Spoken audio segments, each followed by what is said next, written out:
안녕하세요. 김성길 목사와 함께하는 예수님 이야기 제4단원의 이 시간 56회가 되겠습니다. 지금까지 우리는 마태복음 1, 2, 3, 4장을 통해서 예수님의 태어나심과 그분의 또 행적 그리고 사역의 출발하심 이런 부분들을 우리가 살펴봤습니다. 이제 5장, 6장, 7장은 예수님의 가르침, 그 중에서도 그 가르침을 한 군데 잘 모아놓은 산상수훈을 우리가 대하게 됩니다. 산상수훈은 사복음서 중에서 마태만 아주 상세하게 잘 정리를 해놓은 그야말로 소중한 내용입니다. 산상수훈은 예수님의 가르침의 종합판이고 핵심이죠. 그래서 우리 믿는 자들은 예수님의 산상수훈을 항상 기억하고 또 이것을 배우고 익히고 가르치고 또 행할 수 있어야 됩니다. 저는 오래전에 이 산상수훈을 대하면서 참 이 산상수훈을 위한 목회를 해보면 어떨까 이런 생각도 좀 해보고 그래서 산상수훈을 이제 외우게 됐습니다. 그래가지고 항상 새벽기도 끝나면 월요일 날은 5장을 암송하고 그 다음 화요일 날은 6장을 암송하고 수요일 날은 7장을 암송하고 길을 갈 때나 이럴 때 한 번씩 암송도 해보고 그렇습니다. 여러분들도 한번 해보시기 바랍니다. 우리가 마태복음 또 사복음서 이 속에 예수님의 모습이 세 가지로 나타나 있잖아요. 하나는 바로 예수님 자신에 대한 모습이 나타나 있고 본질이죠. 두 번째는 그분의 가르침이 나타나 있고 세 번째는 그분의 발자취가 남겨져 있습니다. 어느 동네에 들어가셨을 때 어떻게 행하셨는지 발자취들이 남겨져 있는 것이죠. 자, 이제 이 위대한 가르침, 그래서 이것을 우리가 산상수훈 혹은 산상보훈이라고도 이야기를 합니다. 보물 같은 교훈들이다. 이렇게 이야기를 하는 것이죠. 자, 이 산상수훈을 우리가 이렇게 함께 나누게 되는 것이 얼마나 감사한지 모르겠습니다. 하나씩 우리 살펴보면서 같이 은혜를 나눠보도록 하겠습니다. 이 산상수훈 속에는 인간이 얻고 싶은 모든 것이 들어있어요. 이 세상의 모든 것을 얻을 수 있는 비법이 들어있고 이 속에는 가장 위대한 삶의 비결이 들어있고 사람들에게 존경을 받을 수 있는 비결이 들어있고 또 세상에서 소금이 되고 빛이 될 수 있는 비결이 들어있고 누구든지 행복과 성공의 꿈을 이루고 싶다면 이 가르침을 배워야 합니다. 그리고 마음에 새기고 늘 묵상하면서 살아야 되는 것이죠. 산상수훈을 이제 우리가 시작하면서 이 시간에는 산상수훈의 개론이라고 말씀할 수 있는 산상수훈의 배경 또 이런 부분들을 원리를 좀 우리가 생각을 해보려고 합니다. 산상수훈의 개론적 부분을 말씀을 드리려고 합니다. 산상수훈은 그냥 바로 읽으면 무슨 뜻인지 이해하기가 쉽지가 않아요. 그래서 먼저 그 원리 배경을 이해하는 게 좋아요. 자, 예수님이 여기서 산상수훈을 말씀하셨어요. 자, 여기서 예수님이 산상수훈을 말씀하셨고 이거를 이해하려면 우리가 두 가지를 꼭 알아야 되는데 그 중에 하나가 과거로 가야 돼요. 과거로 이렇게. 이 과거는 어딜까요? 바로 창세기입니다. 창세기 1장에서 4장까지 그 부분을 잘 알아야 돼요. 그래야만 여기를 예수님이 왜 이런 말씀을 하셨는지를 알 수가 있는 거예요. 여기서 인간이 어떤 존재인지를 알아야 예수님이 사람답게 살려면 이렇게 살아야 돼라는 말씀을 이해할 수 있잖아요. 이게 이제 끝으로 가보면 어디가 나올까요? 산상수훈의 끝은 계시록 21장, 22장이에요. 하나님의 나라에서 완성되는 것이죠. 그래서 예수님은 창세기 1장, 2장, 3장, 4장을 배경으로 해서 인간은 이렇게 만들어졌으니까 인간은 이렇게 살아야 행복한 거야 라는 걸 말씀하고 있는 거죠. 그리고 이것의 결론은 바로 하나님 나라야. 그래서 산상수훈 속에는 주제가 바로 천국입니다. 주제가 천국이에요. 산상수훈인데 주제가 천국이에요. 그래서 천국이라는 말, 거기에 해당되는 단어가 23번이나 등장을 하는 것을 볼 수가 있습니다. 자, 요거를 조금 이 시간에는 설명을 드리려고 합니다. 자, 그래서 두 가지를 우리가 알아야 되는데, 첫째는 창세기 1장에서 4장까지를 알아야 된다. 요거 알아야 된다는 거예요. 요거. 여기가 출발점이에요. 자, 이게 무슨 말이냐면은, 먼저 창세기 1장 27절로 28절을 이해를 해야 돼요. 여기에 인간의 본질이 있잖아요. 창세기 1장 27절에 보면 인간은 하나님의 형상대로 만들어졌습니다. 하나님의 형상대로 만들어졌어요. 영적 존재죠. 그래서 인간에게 있어서 가장 중요한 것은 눈에 보이는 떡이 아니라 바로 영혼이 잘 되는 일이죠. 영혼이 건강하고 영혼이 잘 되는 것. 예수님의 이 팔복은, 이 뒤에 산상수훈 전체는 바로 우리들의 영혼이 건강하게 사는 비결을 말씀하시고 그것을 통해서 얻어지는 것들을 말씀을 하신 거예요. 창세기 1장 27절에 인간은 하나님의 형상대로 창조된 영적 존재예요. 그래서 인간이 행복하기 위해서는 이 영혼 속에 누가 계셔야 합니까?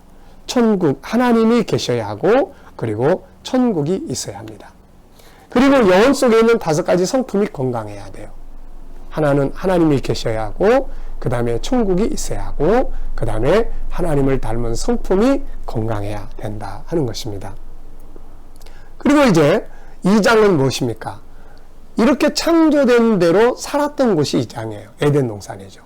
하나님이 안에 계시고 천국이 안에 있고 5가지 하나님의 성품이 건강하게 살아 움직이는 바로 그 현장이에요. 그러니까 여기서는 눈에 보이는 뭐 떡이나 뭐 부귀영화나 권력이나 이런 게 아니고 하나님이 계시고 천국이 이 안에 있고 하나님의 성품이, 사랑의 성품, 존귀의 성품, 이런 것들이 살아서 막 움직이는 거예요. 그래서 창세기 2장의 행복한 에덴 동산이 이루어진 거죠. 근데 3장에 가면 이제 창세기 3장에 죄가 들어옵니다. 그리고 죄를 짓고 인간은 에덴에서 쫓겨났어요. 이때부터 인간은 뭐가 달라졌을까요?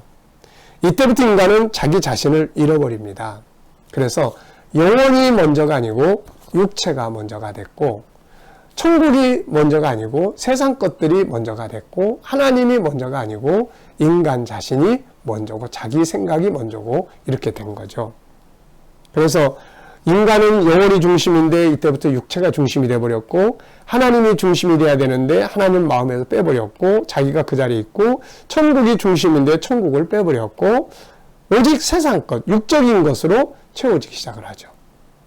이 육적인 것 때문에 인간들은 싸우고 분쟁하고 더 많은 욕심을 부리게 되고 이렇게 된 거죠.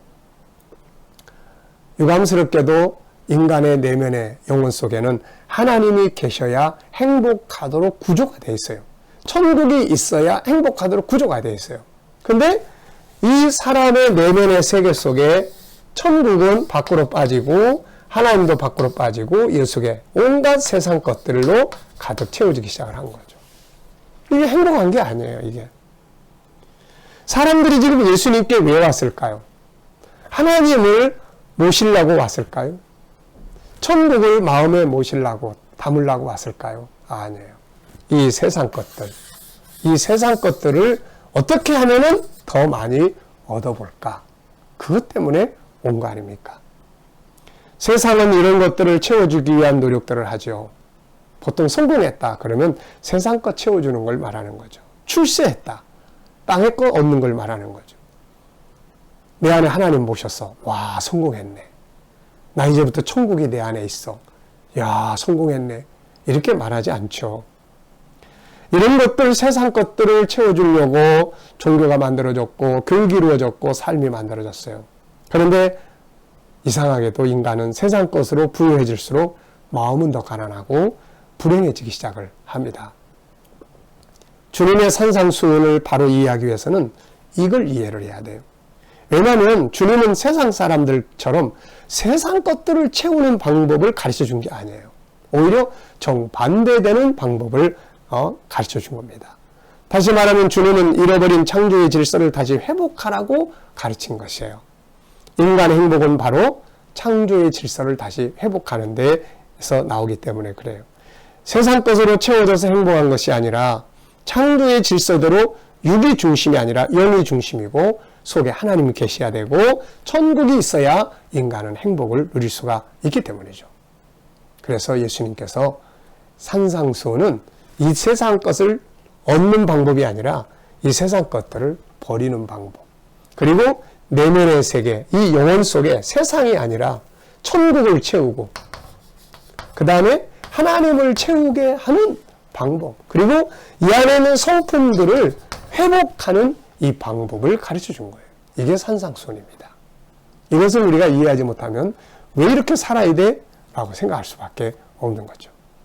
자, 그 다음에 이제 두 번째는 그래서 산상수훈의 주제가 뭐가 되겠어요? 산상수훈 속에는 바로 주제가 천국이고 하늘 아버지예요. 하나는 천국이고 하나는 아버지예요. 하늘 아버지. 너희 천부께서 하늘에 계신 우리 아버지. 하나는 천국이에요. 하나는 아버지, 하늘 아버지. 그래서 천국이라는 단어가 23번이나 등장한다는 것. 하늘, 천국. 네. 그리고 아버지가 등장한다는 것. 이 두 가지예요. 그리고 성품 회복이에요.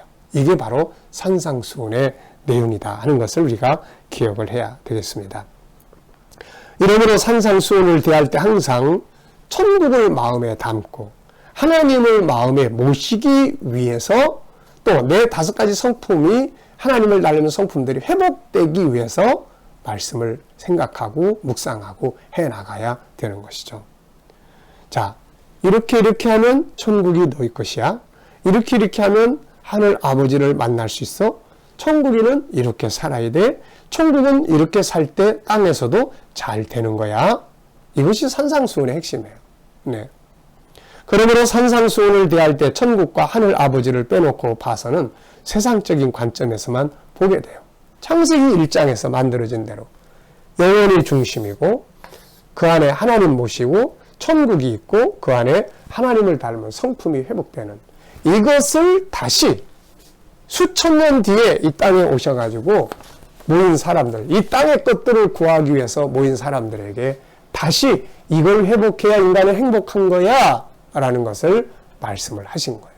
그리고 이것이 완성된 것이 바로 하나님의 나라, 천국, 계시록 21장, 22장인 거죠. 네. 자, 산상수훈의 핵심은 그래서 천국, 그리고 하늘 아버지, 그리고 5가지의 성품 회복이라는 것. 이걸 꼭 기억을 하셔야 합니다. 주님이 천국을 주제로 산상수훈을 가르친 이유, 하늘 아버지를 중심으로 산상수훈을 가르친 이유, 긍휼과 화평과 전부 성품을 회복할 것을 가르친 이유. 이것이 바로 인간이 살아가도록 만들어진 본질이기 때문에 그래요. 인간은 세상 걸 많이 담아야 행복한 게 아니라 하나님을 모시고 살 때 행복하고 천국이 내 안에 있을 때 행복하고 그리고 하나님의 성품들이 회복될 때 행복한 거예요. 근데 세상 것들이 이거를 다 막아버리고 있는 거예요. 그래서 예수님이 팔복을 첫 번째로 강론하신 것이 팔복이고 그 첫 번째 팔복 중에 첫째는 마음을 비워라. 영이 가난해야 된다. 영혼 속에 세상 것들을 다 비워야만 하나님 계실 수 있고 천국 자리 잡을 수 있고 하나님을 닮은 그 뒤에 쭉 나오는 성품들이 회복될 수 있다. 그러면 너희가 원하는 행복을 누릴 수가 있게 되는 거야. 이거를 말씀하고 있는 것입니다. 그러므로 산상수훈을 대할 때 천국을 볼 수 있어야 하고 하나님 모셔야 하고 5가지 성품 회복이 이루어져야 되는 거죠.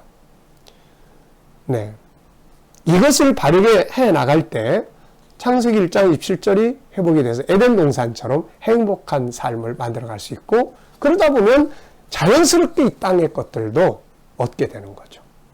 그래서 마태복음 6장 33절 산상수훈에서 아주 중요한 핵심적인 말씀 중에 하나가 먼저 그 나라와 그 의를 구하라. 그리하면 이 모든 것을 너희에게 주시리라고 말씀을 하신 겁니다. 그래서 우리가 이 보물, 산상수훈이라는 보물을 다룰 때 그 기초적인 것, 배경인 창세기 1, 2, 3, 4장을 먼저 이해를 하고 난 다음에 보면 아, 그래서 이런 말씀을 하셨구나. 행복하기를 원해서 예수님 행복의 답을 주세요. 어떻게 하면 행복할 수 있습니까? 이걸 찾으러 왔던 무리들에게 예수님은 행복의 비결을 가르쳐 주신 거예요. 자, 이 시간 말씀 여기서 마치겠습니다. 감사합니다.